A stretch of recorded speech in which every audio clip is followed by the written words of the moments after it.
Hello guys, welcome back to this channel. In this today's tutorial, I'm going to show you how you can remove watermark from your video or photo for free.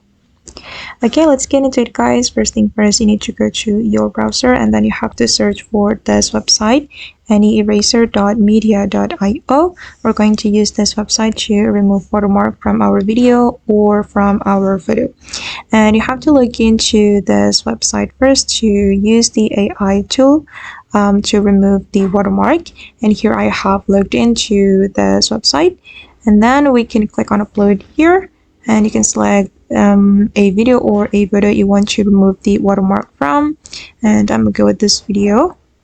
I'm going to select it, and then we can select the watermark we want to remove, just like this.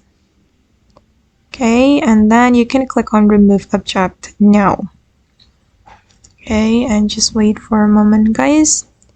You have to wait until 100%. Okay, and now the watermark has been successfully removed from my video, as you can see guys.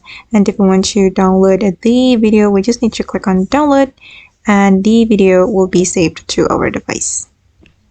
Alright guys, and that's all the way to remove watermark from photo or video for free. I hope this tutorial will be useful for you. Thank you so much for watching and see you in the next video.